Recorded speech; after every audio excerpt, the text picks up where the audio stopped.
今回訪れるのは和歌山県にある高野山です。日本列島の中で見ると高野山はこの位置にあります。この動画では高野山の入り口である大門から壇上伽藍、金剛峯寺、そして奥の院までを実際に歩いて巡ります。では高野山へ向かいます。今日は和歌山県岩出市の実家から車で高野山へ向かい、恵子さんと2人で冬の高野山を歩きます。町を離れ山へ入るにつれて景色と空気が少しずつ変わっていきます。大門と壇上伽藍の間にある愛宕第一駐車場に到着しました。ここで車を止めて歩きに切り替えます。ここが高野山の大門です。この門はここから先が日常とは違う場所であることを示す結界の役割を持つとされています。恵子さんが門の前にいると、人と建物の大きさの違いが自然に伝わってきます。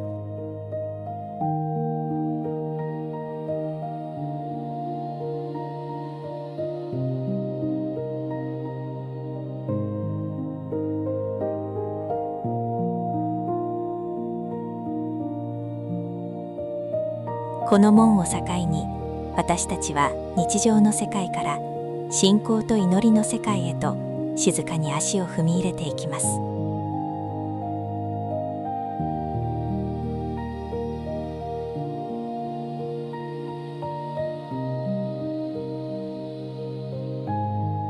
門をくぐるとふと足が止まります。見上げると大門の屋根から雪解けの雫が静かに落ちていました。その先に高野山の町がゆっくりと広がっていきます。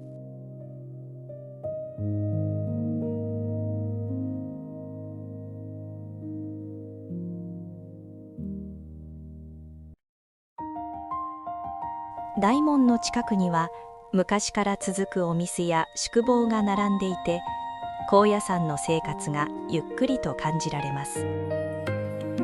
通りを少し歩くと南方道本舗があります。ここでは高野山で親しまれてきた酒まんじゅうが売られています。手に取ると生地の柔らかさとあんこの素朴な味が伝わってきます。大きな寺院が立ち並ぶ町の中でこうした身近な味があるのも高野山らしいところです。ここから壇上伽藍へ向けて歩きます。距離は長くなく、街並みを見ながら進むちょうど良い道のりです。やがて朱色の柱が見えてきます。ここが壇上伽藍の入り口、中門です。門の前に立つと空気が少し変わったように感じます。ここから先は高野山の中心となる場所です。中門には表と裏に合わせて4体の仁王像が立っています。その姿は力強く、この場所が特別な領域であることを示しています。門をくぐると正面に金堂が広がります。その奥には根本大塔や御影堂など高野山の象徴的な建物が並び、伽藍全体が一つの大きな空間として広がっています。中門をくぐると目の前に広い伽藍の空間が広がります。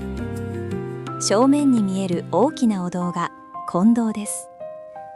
冬の金堂の周りには雪が少し残り、地面には冬の冷たさが静かに感じられます。この場所は高野山で大切な法会が行われる中心のお堂として知られています。年末などの時期によっては内拝が無料の日に当たることもあります。金堂の内部は撮影できませんが、中には薬師如来を中心とした仏像が並び、落ち着いた雰囲気で整えられています。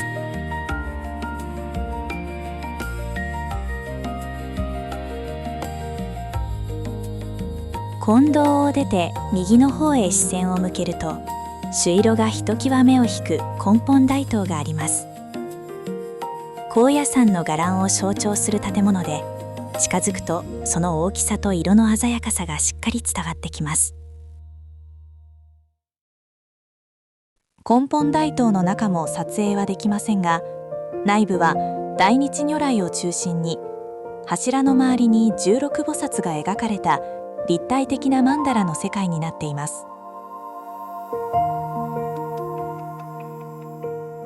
大塔の横には鐘つき場があり、伽藍の中にいくつもの祈りの場が静かに並んでいるのを感じます。その少し先に極所があります。ここではお守りを授けていただくことができます。私たちもお守りを2ついただきました。手に乗せると透明な袋の中に今日この場所を歩いた記憶や願いがそっと収まっていくように感じます。伽藍を後にして進むと金剛峯寺へ続く道、蛇腹道が見えてきます。足元の冷たさを感じながら視線は少しずつ前へ、そして上へと向かい、やがて空が静かに広がっていきます。ここから金剛峯寺へ向かいます。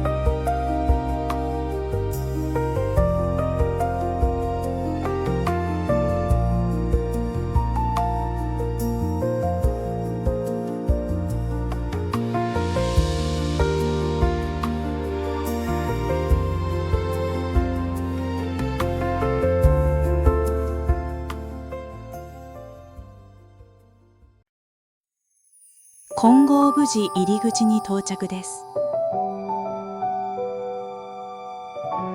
金剛峯寺は真言宗の総本山として知られ、弘法大師空海の教えを今に伝える中心の寺院です。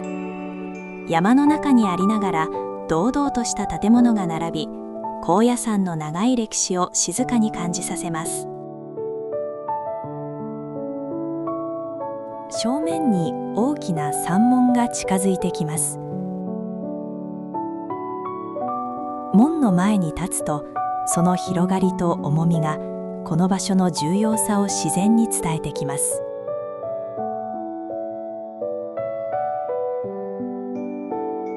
正門を抜けると広い境内が静かに広がっています。冬の冷たい空気の中でも建物の温かみや落ち着いた雰囲気が感じられ、訪れる人をゆっくりと迎えてくれます。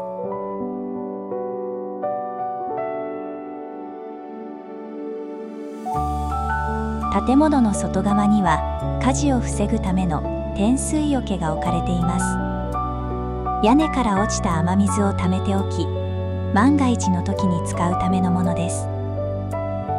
普段はあまり目に入りませんが、寺を守るための大切な工夫が今も残されています。さらに進むと未完成の格子窓が見えてきます。すべてを完成させるとそこから崩壊が始まるという考え方があり、未完成でとどめることで長く建物を保つという知恵が込められています。この後、金剛峯寺の内部を拝観しましたが、今回は外観を中心にお届けいたします。外側から見るだけでも建物の静けさや高野山らしい佇まいを感じることができます。奥の院へ行く前にこの後ランチにしたいと思います。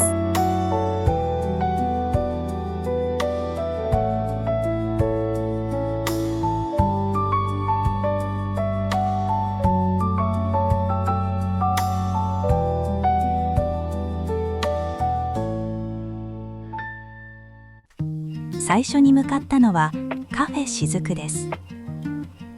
恵子さんはここの高野君もなかと精進カレーをとても楽しみにしていました。入り口に着くと12月31日まで休業。年末は内配が無料になる一方で、お店が休みになることも多いようです。気持ちを切り替えて街を歩きながら次のお店を探します。しばらく歩くとマルタカというレストランが開いていました。落ち着いた雰囲気のお店でここで昼食をとることにします。運ばれてきた野菜カレーは素朴で温かい雰囲気があり、歩いてきた疲れが少し和らぐように感じます。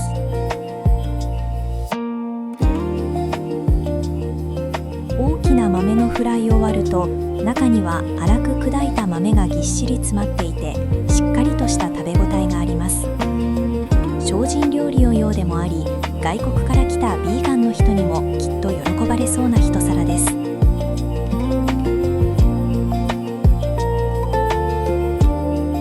昼食を終えて、ここから奥の院一の橋へ向かいます。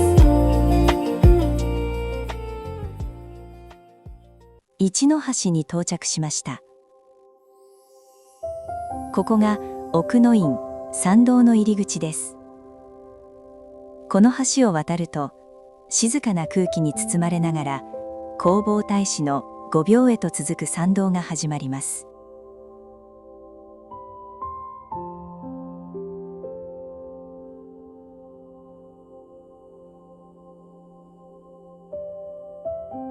橋を渡るとすぐに樹齢の長い杉の木が立ち並び、まっすぐな参道が奥へと続いていきます。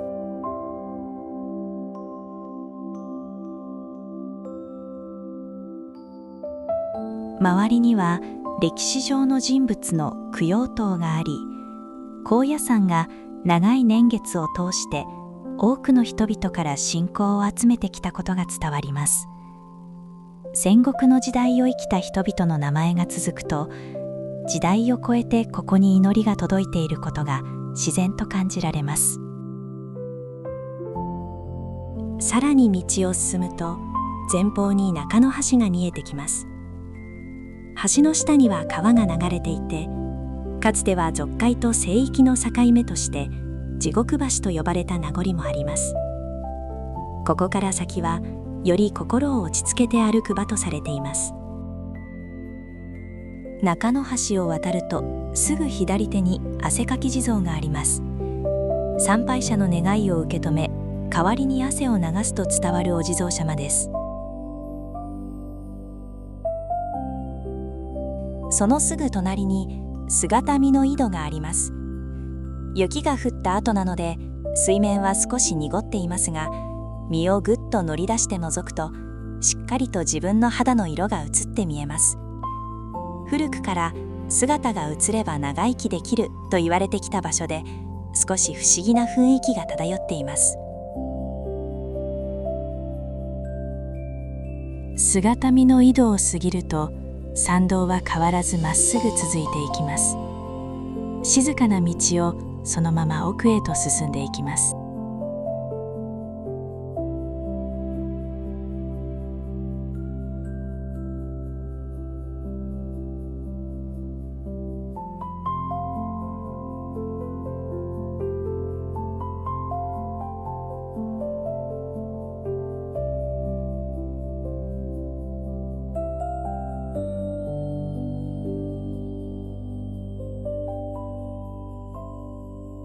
しばらく歩くと前方に詰所の建物が見えてきます。この辺りは参拝の方が多く、人の行き来が少し増えてきます。詰所の脇には大黒天が祀られていて、そっと手を合わせます。そのすぐ先には水向け地蔵があり、参拝者がそれぞれの願いを込めて静かに水を手向けています。水向け地蔵の横に奥の院へ向かう御廟橋がかかっています。御廟橋は弘法大師が今も祈りを続けていると伝わる御廟へ続く道の入り口で、ここから先が最も神聖な領域とされています。この橋から先は撮影が禁止されておりますが、私たちは灯籠堂へ向かい、弘法大師の御廟を参拝してきました。参拝を終えて戻ってくると、帰り道の参道はちょうど逆光になっていて、木々の間から差し込む光がとても綺麗でした。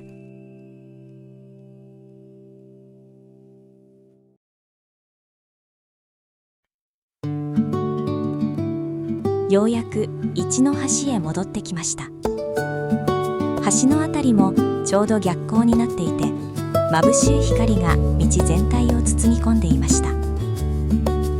行きとは少し違う明るさの中で、参道の静けさがまた別の表情に見えてきます。